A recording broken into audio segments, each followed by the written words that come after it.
Hello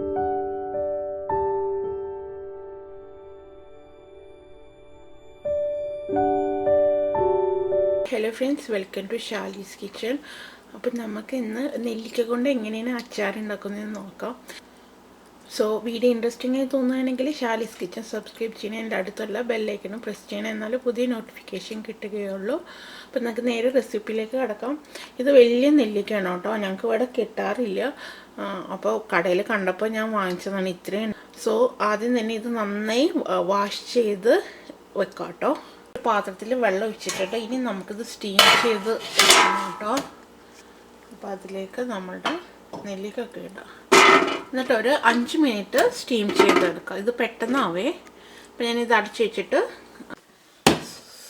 നമുക്കിത് അടച്ചു വെച്ചിട്ട് വേവിക്കാം കേട്ടോ. ഒരു 5 മിനിറ്റ് മതി കേട്ടോ. 5 മിനിറ്റ് ആകുമ്പോഴേക്കും ഇതാവും. ഒരു പാൻ ചൂടാക്കിയിട്ട് ഇതിലേക്ക് 1 ടേബിൾ സ്പൂൺ ഉലുവ ഇടണം കേട്ടോ.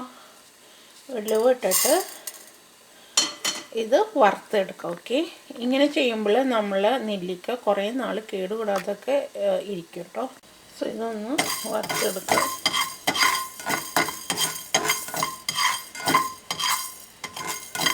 ചില ആൾക്കാർ കടുകും വറുത്തിടും. ഞാനിപ്പോൾ ഉലുവ മാത്രമാണ് കേട്ടോ വറുത്തിടുന്നത്. അങ്ങനെയും വേണമെങ്കിൽ നമുക്ക് ചെയ്യാം. ചിലർക്ക് കടുകിൻ്റെ ടേസ്റ്റ് അത്ര ഇഷ്ടമല്ല, അതുകൊണ്ടാണ് ഞാൻ ഇങ്ങനെ മാത്രം ഇട്ടത്. ജസ്റ്റ് ഒന്ന് ലൈറ്റ് ബ്രൗൺ ആവുന്നത് വരെ ഇത് വറുത്ത് നമുക്ക് പൊടിച്ചെടുക്കാം. ഓക്കെ, 5 മിനിറ്റ് ആയിട്ടുണ്ട്. അപ്പോൾ നമുക്കിത് ഓഫ് ചെയ്തെടുക്കാം കേട്ടോ.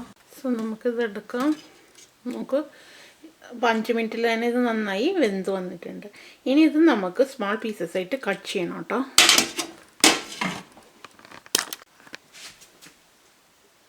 സോ ഇതെല്ലാം ജസ്റ്റ് ഇങ്ങനെ കട്ട് ചെയ്തെടുക്കാം കേട്ടോ. ചെറിയ പീസസ് ആയിട്ട് കട്ട് ചെയ്യുക. സോ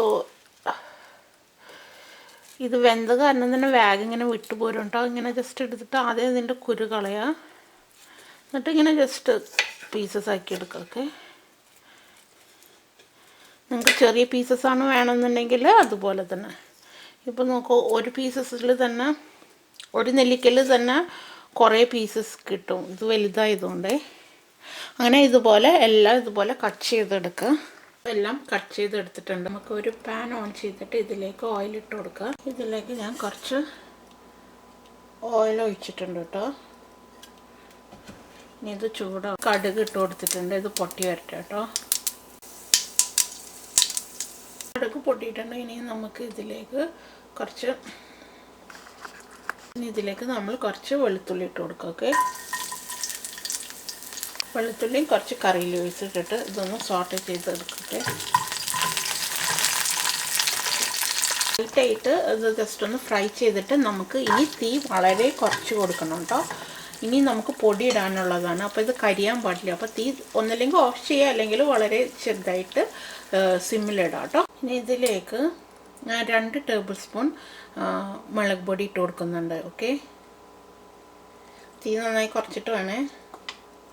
2 ടേബിൾ സ്പൂൺ മുളക് പൊടി, 1/2 ടീസ്പൂൺ മഞ്ഞൾപ്പൊടി, നമ്മൾ ഉലുവ പൊടിച്ചത് അതിട്ട് കൊടുക്കുക. പിന്നെ കായപ്പൊടി ഒരു 1/4 ടീസ്പൂൺ കൂടി ഇട്ട് കൊടുക്കുക കേട്ടോ. എന്നിട്ട് ഇത് നന്നായി മിക്സ് ചെയ്യാം കേട്ടോ.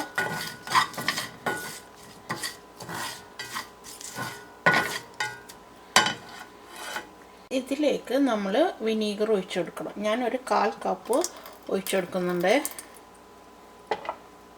വിനീഗർ ഒഴിച്ചതിന് ശേഷം നമ്മൾ ഇതൊന്ന് തീ നോർമൽ ഇതാക്കുക. അപ്പോൾ ഇതിൽ വിനീഗറിൽ വെള്ളം ഉണ്ടെങ്കിൽ അതൊക്കെ വറ്റി വരും കേട്ടോ. തിളച്ച് വരുന്നുണ്ട് കേട്ടോ. ഇത് തിളക്കട്ടെ. ഇത് ഫുൾ തിളച്ച് കഴിഞ്ഞിട്ട് നമുക്ക് നെല്ലിക്ക എടുത്തിടാം കേട്ടോ.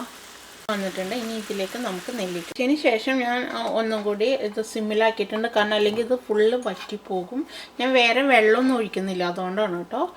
സിമ്മിലാക്കിയിട്ട് ഇത് ആഡ് ചെയ്തിട്ട് നന്നായി ഒന്ന് മിക്സ് ചെയ്യുക. ഉപ്പ് നമ്മളെപ്പോഴും കറിക്കിടുന്നതിനേക്കാളും കുറച്ച് കൂടുതൽ ഇടണം. കാരണം അച്ചാറാണല്ലോ. ഓക്കെ, അപ്പോൾ ഞാൻ ഉപ്പ് ഇട്ടിട്ടുണ്ട്. ഇനി നന്നായി ഇത് ഇളക്കി കൊടുക്കുക. ഓക്കെ, സൂപ്പർ, നല്ല സ്മെല്ല് വരുന്നുണ്ട്. നന്നായി ഇത് ഇളക്കി കൊടുക്കുക. ഉപ്പിടുമ്പോൾ നമ്മൾ ഉപ്പും ഉലുവയും പിന്നെ നമ്മൾ നമ്മളിതിൽ വെള്ളം ഇട്ടിട്ടില്ല. അപ്പോൾ സാധാരണ ഇരിക്കുന്നതിനേക്കാളും കൂടുതൽ നാൾ ഇത് ഇരിക്കും. പിന്നെ ആ ഉലുവയും ഉപ്പ് ഒക്കെ പ്രിസർവേറ്റീവ്സ് ആണല്ലോ. എല്ലാം നന്നായി മിക്സ് ചെയ്തിട്ടുണ്ട്. ഇനി ഇത് മാത്രം ശ്രദ്ധിച്ചാൽ പോരാ കേട്ടോ. അച്ചാർ കുറേ നാൾ കൂടി ഇരിക്കാനായിട്ട് ഇനി ഒരു ടിപ്പും കൂടി ഉണ്ട്, അതും കൂടി ഞാൻ പറഞ്ഞുതരാം. സോ ഇനി ഇത് നന്നായി കൂളാവട്ടെ കേട്ടോ. അച്ചാർ കേടാവാതിരിക്കാനുള്ള മെയിൻ ഒരു ഇത് എന്ന് പറഞ്ഞാൽ നമ്മൾ ഉപയോഗിക്കുന്ന ബോട്ടിലാണ്. അത് നന്നായി കഴുകി ഉണക്കി വെയിലത്ത് വെക്കണം കേട്ടോ. ഞങ്ങൾക്കിപ്പോൾ മഞ്ഞാണ്, അപ്പോൾ ഞാൻ വീട്ടിൻ്റെ ഉള്ളിൽ തന്നെ കഴുകി ഉണക്കി വെച്ചതിരിക്കുകയാണ്. നാട്ടിലൊക്കെ എന്ന് വെച്ചാൽ കുറച്ചും കൂടി ഈസിയാണ്, വെയിലത്ത് വെച്ചാൽ മതി. എന്നിട്ട് ഞാൻ എപ്പോഴും ഒരു വലിയ ബോട്ടിലും ഒരു ചെറിയ ബോട്ടിലും വെക്കും. അപ്പോൾ വലിയ ബോട്ടിൽ കുറേ നാളത്തേക്ക് വേണ്ടിയിട്ട് നമ്മൾ എടുത്ത് വെക്കും. ചെറിയ ബോട്ടിൽ നമുക്ക് ഡെയിലി യൂസിന്. അപ്പോൾ അങ്ങനെയാകുമ്പോൾ അച്ചാർ നമ്മൾ കുറേ നാൾ കേടാവാതെ നമുക്ക് യൂസ് ചെയ്യാം. അല്ലെങ്കിൽ ചിലപ്പോൾ നമ്മൾ സ്പൂണൊക്കെ വെറ്റാണെങ്കിൽ ചീത്താവുമല്ലോ. അപ്പോൾ ചെറിയ ബോട്ടിൽ വെച്ചിട്ടുണ്ടെങ്കിൽ നമ്മൾ അതിലൊക്കെ എപ്പോഴും ഇങ്ങനെ ട്രാൻസ്ഫർ ചെയ്ത് യൂസ് ചെയ്താൽ മതി. ഓക്കെ, അപ്പം ഇത് മാറ്റാം.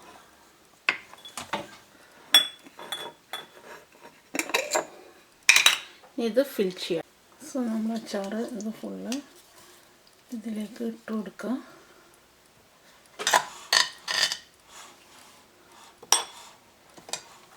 നമ്മൾ അച്ചാർ ഇത് നിറച്ച് കഴിഞ്ഞിട്ട് ഇതിൻ്റെ മുകളിലേക്ക് കുറച്ച് ഓയിൽ ഇങ്ങനെ ഒഴിച്ചു കൊടുക്കണം കേട്ടോ. അത് വേറൊരു ടിപ്പാണ്. അപ്പോൾ കുറച്ച് നാളും കൂടി ഇങ്ങനെ ഇരിക്കും. എല്ലാവരും ഈ അച്ചാർ ട്രൈ ചെയ്യണേ. അപ്പോൾ അടുത്ത വീഡിയോ ഞാൻ വരുന്നവർ thank you for watching Shali's kitchen. By.